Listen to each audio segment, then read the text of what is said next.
What's up aujourd'hui, nouvelle vidéo où l'on va voir iOS 12, la nouvelle version d'iOS présentée par Apple à la WWDC 2018 ce lundi. La WWDC se tient chaque année et Apple y présente ses nouveautés au niveau des logiciels.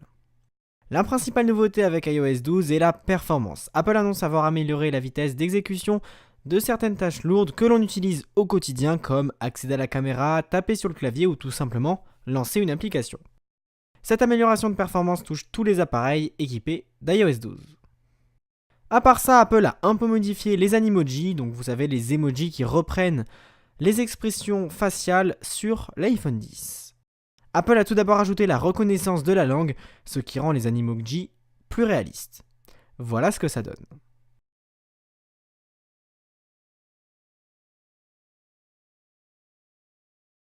En plus de cela, Apple a ajouté 4 animojis, les voici. Bon, rien de plus à noter ici. Et la grande nouveauté des animojis est la possibilité de s'en créer un à soi, ce sont les mimojis. La création est très simple et basique, on choisit la forme du visage, la couleur de peau, la coiffure, les yeux, etc. Et ce qui est plutôt sympa avec cette création, c'est qu'on peut voir notre mimoji qui est en cours de création et on peut le faire bouger. Et donc une fois créé, on pourra utiliser ce mimoji dans l'application Messages, comme on utilisait les autres animojis, donc c'est-à-dire qu'on va pouvoir envoyer des photos et des vidéos.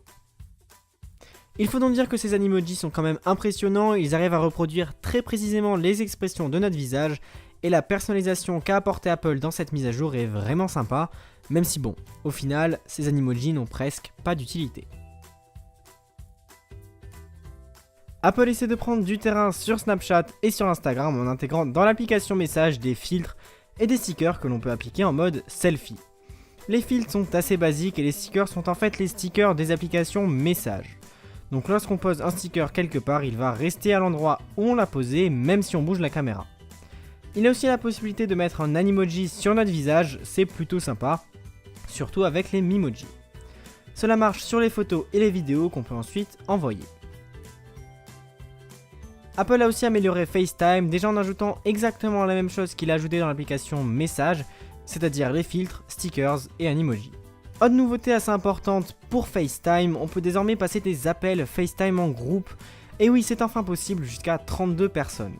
Rien à dire de plus ici, bien que c'était quelque chose de voulu depuis longtemps par beaucoup de personnes. Dans iOS 12, on peut désormais voir quelles applications on utilise le plus sur notre téléphone. Pour cela, on se rend dans l'application Réglages et on retrouve un graphique des applications qu'on utilise le plus en fonction de leur catégorie. Cette fonctionnalité va nous permettre de réduire nos addictions à certaines applications.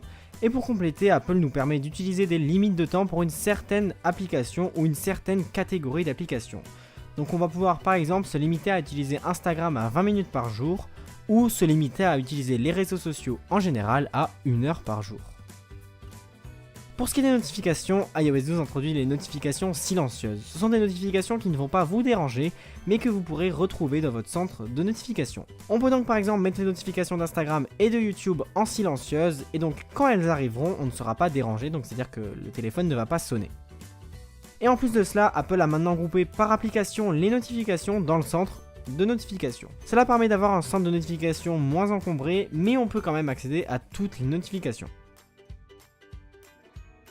Cette version d'iOS 12 est incroyablement rapide pour dire que c'est une première bêta et ne contient que quelques bugs. Pour ce qui est de mon avis, je trouve ça bien qu'Apple consacre cette mise à jour à la performance, même si cela réduit le nombre de nouvelles fonctionnalités ajoutées. Donc iOS 12, globalement, c'est rien de nouveau, mais une meilleure performance dans l'ensemble, ce qui n'est pas à négliger. Cette mise à jour sera disponible pour tout le monde autour du 15 septembre prochain, la version que vous avez vue dans cette vidéo étant une bêta distribuée aux développeurs. Si vous avez des questions à propos d'iOS 12, n'hésitez pas à les poser. D'autres vidéos sur iOS 12 mais aussi sur macOS Mojave arrivent. En attendant, j'espère que la vidéo t'a plu, c'est le cas, like, commente, partage et surtout, abonne-toi.